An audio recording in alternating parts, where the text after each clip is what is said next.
Can you tell me about the bird? Yeah, so she's an American kestrel. She's a female.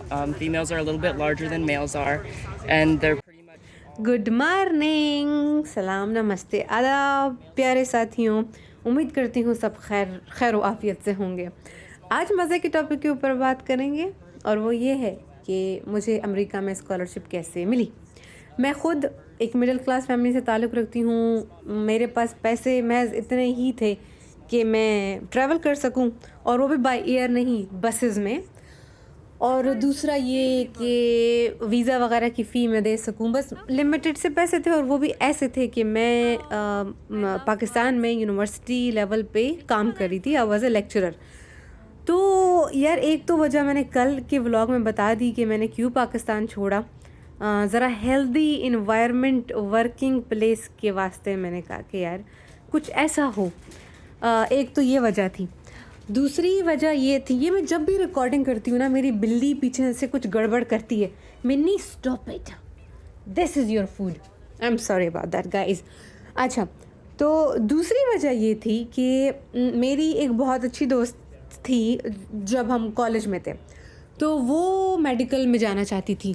और मैं कहती थी यार medical का इतना सारा पढ़ना है, इतना सारा पढ़ना है तोते की तरह, तो वो कैसे मुमकिन होगा। आई एम सॉरी, मैं किसी को ऑफेंड नहीं करना चाह रही हूँ, लेकिन बज़ाते ख़ुद मुझे जैसे CSS के लिए बोलते हैं ना, तो मैं कहती यार इतना मैं कैसे पढ़ूँगी। खैर, तो मुझे लोग कहने लगे कि यार देखो तुम्हारे दोस्त ना डॉक्टर बनने जा रही है, और माशाल्लाह से उसका एक्सेप्ट भी हो गया था, उसको MBBS वो हो गई थी, और अभी तो वो डॉक्टर है। तो मुझे लोग कहते तुम क्यों नहीं डॉक्टर बनती हो, बन तो सकती हो, तो तुम क्यों नहीं इसके लिए अप्लाई करती हो। मैंने कहा यार इतना कौन पढ़ेगा अभी ये वाला सब कुछ। तो वो हमेशा से दिल में एक ख्वाहिश थी डॉक्टर की। फिर मैं MPhil की क्लासेस ले रही थी कोयटा में। फिर ये हो गया कि एक दिन हमारे एक प्रोफेसर आए, तो लड़कियां ना चीमगोई करने लग गई कि ये जो है डॉक्टर हैं। मैंने कहा ये कैसे डॉक्टर हो सकते हैं, ये तो प्रोफेसर हैं। उन्होंने कहा तुमको नहीं पता, तुम अमेरिका में जाओ या भले पाकिस्तान में भी एक डॉक्टरेट की भी डिग्री होती है, उसकी एजुकेशन होती है, वो आप कर लो तो फिर आप डॉक्टर कहलाते हो। भले आप प्रोफेसर हो, आप इंजीनियर हो, लेकिन आपने PhD कर लिया तो यू बिकम डॉक्टर। मैंने कहा यार this is such A fascinating concept. वो तब से वो बीज मेरे दिल में आ गया कि यार डॉक्टर बनते हैं। फिर वो बंदा था अमेरिका से पढ़ा हुआ, he was A phenomenal professor. उसके बाद उनके बारे में भी कभी बात कर सकते हैं हम लोग। तो वो वहाँ से एक वो मोटिवेशन आ गई यार कि इसका कैसा पढ़ाई का सिस्टम होगा, ये कितना अच्छा पढ़ा रहा है। और यार वो उसका ना, आप कुछ भी उसको अपना जवाब दे दो, उसने कभी ये नहीं बोला कि यू आर रॉन्ग। हर चीज़ को उसने एक्सेप्ट किया, और वो हमारी बात ऐसे सुनता था जैसे हम छोटे से बच्चे हैं और वो हमारी बात। तो मैंने कहा ये इसकी पर्सनैलिटी इतनी चेंज क्यों है, ये इतना हम्बल क्यों है। He was a great professor. फिर मैंने कहा कि यार मुझे भी ना कुछ ऐसे ही कुछ करना है, कुछ ऐसे ही कंट्री में जाना है। फिर मैंने करना ये शुरू कर दिया कि पाकिस्तान में जब भी कोई कॉन्फ्रेंस होती ना, कहीं पे भी मैंने वहाँ पे चले जाना। ठीक है, एब्स्ट्रैक्ट बना लिया, आइडिया सोच लिया कि यार रिसर्च ऐसे ऐसे, और उसके लिए एब्स्ट्रैक्ट भेज दिया। मैंने अपने MPhil के टाइम में ही रिसर्च पेपर्स प्रेजेंट करना शुरू कर दिए थे। एब्स्ट्रैक्ट भेज दो, ठीक है। इस पे भी अगर जानकारी चाहिए तो मैं इस पर अलग से वीडियो बना सकती हूँ, मैं आपको एग्जांपल्स दे सकती हूँ, ठीक है। कैनवा पे मैं एक अच्छी डिटेल वीडियो बना सकती हूँ। If you want to know please share in the comment. अच्छा, तो वो मैंने करना शुरू कर दिया। मैं हंटिंग पे लगी थी, मैं हर वक्त देख रही थी पाकिस्तान में किधर भी कोई कॉन्फ्रेंस होती, सबसे पहला काम उसकी थीम देखना, उसको रिलेट करना कि यार मैं किस तरीके से इस पे पेपर लिख सकती हूँ, फिर उसको भेज देना। फिर उसका रिज़ल्ट आ जाता है, और ऑलमोस्ट वो लोग एक्सेप्ट करते हैं, वो क्योंकि उनको पार्टिसिपेंट चाहिए, प्रेजेंटर्स चाहिए होते हैं। तो बट कोशिश करेंगे अच्छा सा कोई काम हो, और फिर वो लोग पेपर भी आपका पब्लिश करने का ऑप्शन रखते हैं। तो फिर मैं कहती थी अच्छा ये हो गया, उसके बाद फिर रजिस्ट्रेशन के लिए अप्लाई कर दो, उसके बाद फिर भाई अपना निकलो जाओ उसके लिए। तो वो मैंने पूरे पाकिस्तान में मैं जहाँ भी गई हूँ ऑलमोस्ट, मैं मेरे ख्याल से एक कॉन्फ्रेंस को छोड़ के मैंने जितनी कॉन्फ्रेंसेस में मैं गई हूँ, मैं अकेले गई हूँ। डेवो में सफ़र करके मैं अकेले गई हूँ।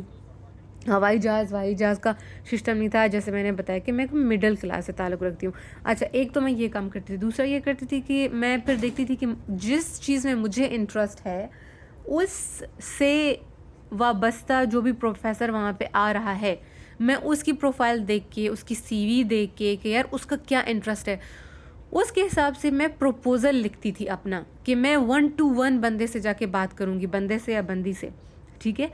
कि भाई तुम ये काम कर रही हो, मैं ये काम करना चाहती हूँ पाकिस्तान से, मैं तुमको यहाँ से डाटा दूँगी, ये एक इनोवेटिव रिसर्च हो सकता है। मतलब आप उनको पर्सुएट करो कि आप उनके लिए एक अच्छा स्टूडेंट बन सकते हो, ठीक है? और आप जो रिसर्च करोगे वो उनके लिए फ़ायदेमंद होगा, और उस यूनिवर्सिटी के लिए, उस प्रोफेसर के लिए, क्योंकि यार अभी तो रिसर्च पे सारा चल रहा है ना। आपके साथ कोई काम करना चाहता है तो क्यों काम करना चाहता है? वो इसलिए कि आप उनको कोई ऐसी चीज़ ला के दोगे जो कि रिसर्च गैप को फिल करेगी, जिस पे पहले किसी ने काम नहीं किया, या उसमें लूप होल्स हैं, या उसमें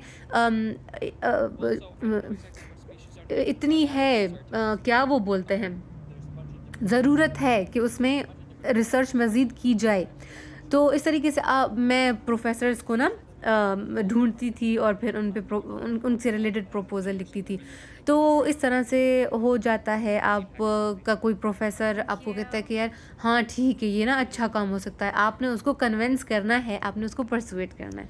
तो फिर वो प्रोफ़ेसर बोलेगा चलो ठीक है। फिर उसके बाद ये प्रोसेस होता है कि वो प्रोफ़ेसर वापस अपनी यूनिवर्सिटी में आ जाएगा। आप उनके साथ अपना ईमेल भी शेयर कर दो, सीवी भी शेयर कर दो, सारा कुछ पहले से तैयार करके लेके जाओ, ठीक है?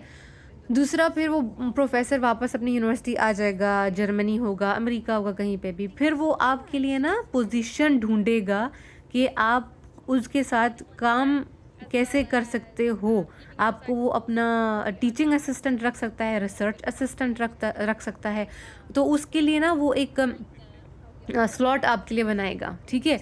और फिर वो आपकी डॉक्यूमेंटेशन करेगा या करेगी कि भाई ये बंदी है, पाकिस्तान से है, या बंदा वो इस चीज़ के ऊपर रिसर्च करेगा, और इसका जो पहली की जो डिग्रीज़ हैं वो इसका क्राइटेरिया फुलफ़िल करते हैं। उस पे मज़ीद बात हम लोग कर सकते हैं किसी और व्लॉग में, कि आपको जीआरई भी चाहिए अमेरिका के लिए, आपको आइल्स चाहिए या टॉफल चाहिए। English language proficiency is the must. उसके अलावा आप वहाँ पे नहीं जा सकते हो, और मेहनत करो वो हो जाएंगे टेस्ट। इट्स नॉट कि इट्स नॉट पॉसिबल। ये सब टेस्ट आपके पाकिस्तान में पहले से होंगे, ठीक है? आइल्स तो अब कोयटा में भी होता है। टॉफल मैंने नहीं दिया था, मुझे टॉफल का नहीं पता, मुझे आइल्स का बखूबी पता है। तो आइल्स है और जीआरई है अमेरिका के लिए। लेकिन अगर आप यूरोप जाना चाहते हो तो उसके लिए जीआरई नहीं है, उसके लिए जस्ट आइल्स है, या टॉफल इंग्लिश लैंग्वेज प्रोफिशिएंसी टेस्ट आप दोगे। अच्छा, तो फिर वो प्रोफेसर जो है वो वापस अपनी यूनिवर्सिटी आ जाएगा, आपके लिए कोई स्लॉट बनाएगा। और फिर ये होता है कि आपके पास दो चीज़ें होती हैं, एक होता है इन स्टेट ट्यूशन फ़ी, और एक होता है out of state tuition fee.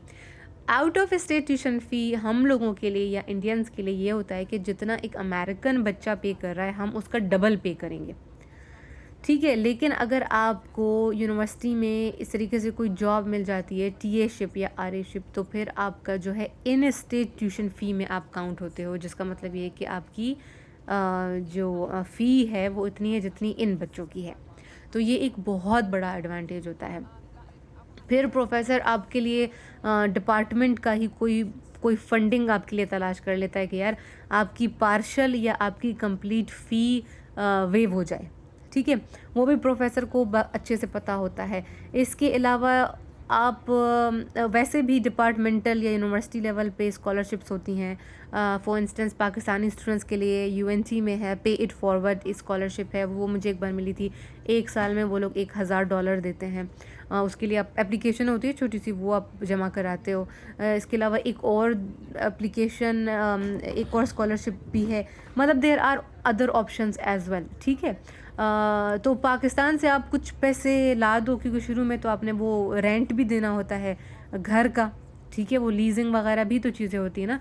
But मैं ये रिकमेंड करती हूँ, क्योंकि this is how I did it, कि कॉन्फ्रेंसेस में जाओ, प्रोफेसर्स की प्रोफाइल को कीनली देखो, और आप जो फ्यूचर में काम करना चाहते हो, अगर आप फील्ड भी चेंज करना चाहते हो, it's not a big deal. लेकिन कोई अच्छा सा वैल्यूएबल, कोई अच्छा सॉलिड आइडिया हो, आपके प्रपोज़ल अच्छा सा लिख के फिर उसको किसी और से रीडिंग भी उसकी करा लो, ठीक है। उसको जो है अंग्रेज़ी में ज़रा अच्छी वैसे ना, को बहुत ज़्यादा फ्लॉड हो। फिर आपकी ट्रांसक्रिप्ट्स वगैरह कोशिश करो कि उनको जो है अटेस्ट करवा लो HEC से कि फ़ेक ना हो। और अपनी जो है ट्रांसक्रिप्ट स्कैन वगैरह करके सारे फ़ोल्डर में रख लो, वो आपको वहाँ पे जमा करानी होती है, ठीक है। वीज़ा का जो प्रोसेस मैंने किया था वो मैं आप लोगों के साथ शेयर कर सकती हूँ। वीज़ा इंटरव्यू मैं अपना नेक्स्ट व्लॉग में शेयर करती हूँ। It was fun. वीज़ा का जो प्रोसेस था इट वाज़ फ़न, और मैं बिल्कुल रिलैक्स तो नहीं कह सकते, लेकिन मैंने जो है ना वो तमाशे नहीं किए थे कि मैं वेस्टर्न लुक करूँगी और मैं पैंट शर्ट पहन के जाऊँगी, या ऐसा मैंने कुछ भी नहीं किया था। मैं अपना बलोची पहन के गई थी, हल्का गुलाबी, उसके ऊपर मेरा ब्लैक कलर का काम था। तो वो वहाँ पे सब लोग मुझे देख रहे थे और मैंने कहा कि आई डोंट केयर। जब भी मैं अपना गई हूँ वीज़ा के इंटरव्यू के लिए, मैंने हमेशा अपना इंडिजिनस कपड़े ही पहने हैं। तो यार ये बात हो गया। आइल्स वगैरह की फ़ीस आप इंटरनेट पे देख सकते हो, वो वक्त के साथ चेंज होती रहती है। तो ये वाला प्रोसेस होता है। If you have any other question please let me know in the comments, I will be more than happy to help you guys. Good luck, please apply करो, please go for bigger things. Good luck, bye.